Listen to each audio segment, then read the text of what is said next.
Let's jump straight into the madness because MMA drama just got wild again. The tension between Tom Aspinall and Jon Jones, oh, it's still boiling and it's not cooling off anytime soon. Tom recently dropped a video on his socials that had fans talking like crazy. He linked up with BJJ world champ Craig Jones for what seemed like a fun training session. But don't be fooled, this was a sneaky shot fired right at the heavyweight king, Jon Bones Jones. Great, get off. Sorry, it's a Jones thing, Tom. Oh my command, my team.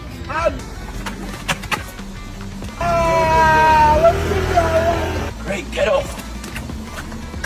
And guess what? Jon saw it. He didn't stay quiet either. He hit back in the comments section, throwing shade with a one-word comeback, Rentry. Then Jon appeared on the Deep Cut podcast with Vic Blends, and when asked about his future in fighting, he gave a pretty surprising answer. Instead of talking about defending his UFC title or calling out Aspinall, he did something else entirely. He hinted that he might walk away from the UFC altogether. He said, "I don't know what life holds when it comes to fighting and competing, but I do feel like I'll always be a martial artist, whether I'm coaching or taking exhibition fights. That passion is still in me." And then he added something that got everyone buzzing. There's great competition in the UFC, sure, but I see myself as more than just a fighter. I have more freedom than most guys. I could leave, I could return, I have that kind of pull. And then he dropped a raw, honest truth bomb. "I'm so obsessed with winning, it's probably not healthy," Jon said. "I see these fighters lose and they smile and hug their wives like it's all fine. Not me. If I lose, I'd be destroyed, furious, sad, depressed. That's just who I am." Now let's bring in another big name, Dominick Cruz. The former bantamweight champ spoke up about a potential clash between Jon Jones and Tom Aspinall. His advice for Tom? Keep stacking up wins. That's the only way to force Jon's hand. The message was clear. If Tom wants that shot, he has to earn it. Because Jon isn't taking just any fight. In Tom Aspinall fight situation is interesting because I think what it comes down to is the pressure comes from everybody wanting to see Jon Jones be challenged in a really crazy way. But Jon Jones beat everybody in their prime all the way up the ladder in light heavyweight and heavyweight. So he's made his legacy, and that's why he feels nothing's passing him by. He can relax, go on vacation, he can show up to fight events. He could never watch a fight event again and know that he's done what he wanted to do. On the other hand, Tom Aspinall wants that fight with Jon Jones because he wants to create his legacy. It can only come from responsibility in this one. I can't be a victim of the UFC not getting me the Jon Jones fight, and I can't be a victim of Jon Jones not giving me the fight. So the next step is, what am I responsible for? I see it as, take the next step. Don't look up too high, just take the next step. If you beat everybody in the division, knock them out again, and knock them out in such spectacular fashion that they forget about Jon Jones for a period of time. And something tells me, I know Jon Jones, if you make yourself so loud knocking everybody out, Jon Jones might come out to play. He might come out and prove then that he's better than Tom Aspinall because he wants to. And that's the only way that's going to happen, is Jon Jones is going to fight when he wants to, because that's his legacy's been made and he's happy with it. And can't control Jon, can't control the UFC, so let's go, Tom. Just knock everybody out again. But hold on, we're just getting started, because guess who's back in the headlines? Nate Diaz. And he's dragging Belal Muhammad with him. In a vlog posted to his YouTube channel, Nate took a nasty shot at Belal. He didn't mince words. "I'd beat the __ out of him," he said. Who do you got on the fight, Nate? I don't know the other guy.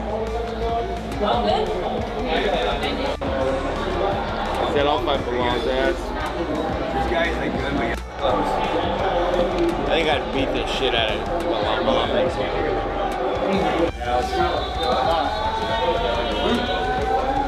7? Yes.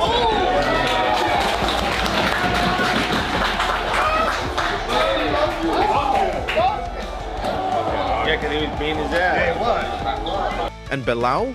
He wasn't about to let that slide.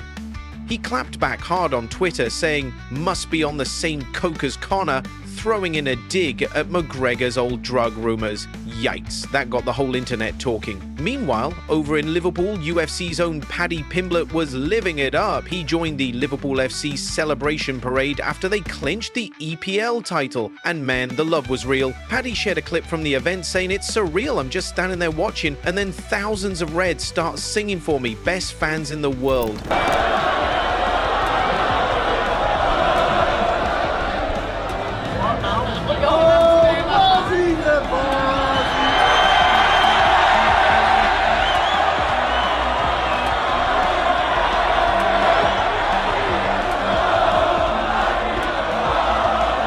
But Paddy's not all joy and celebration right now. He's also got beef brewing with Arman Tsarukyan. In an interview with BBC Sport, Paddy straight up said he didn't want to fight Arman. Nope. He's eyeing Justin Gaethje for a possible showdown in October, and when asked about Arman, Paddy went off. He called him an absolute tool and claimed no one even cares about him. Of course, Arman didn't take that lightly. He fired back on Twitter, calling Paddy out for talking trash with zero intention of backing it up. He wrote, "Your UFC career is built on handouts, hype, and shortcuts to the top." Ouch. While the trash talk was heating up there, Alex Pereira was having a different kind of fun. During a recent trip to Germany, he shared a hilarious moment on Instagram where he trolled a female fan. Fans loved it, it was lighthearted, funny, and showed a different side of the killer striker. You're gonna turn your back to him over here. Okay? Wait, so I just sound like this? Yeah, Okay, yeah. 1 minute, 1 minute. 1 minute, 1 minute. No. Okay. Turn your face, turn around. Hold on, hold on. Okay, hold on. Turn around. Do not look back or move, just trust. Stay still. Stay still. Yeah, but stay still, okay? You're gonna be alright. Ready? Okay, ready? Are you ready? Don't move. Alex also dropped a video showing the insane crowd that welcomed him in Germany. This guy is truly becoming a global superstar.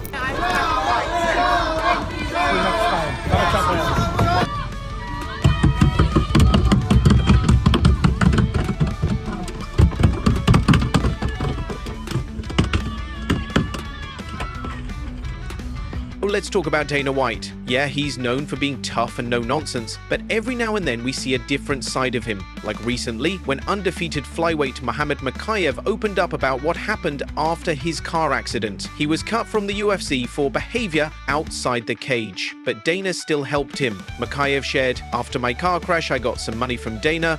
I don't even know what for, but it meant the world to me." That's not all. Dana also stepped up for former heavyweight champ Cain Velasquez, who's been going through serious legal trouble. He reportedly covered Cain's bail with $1 million payout.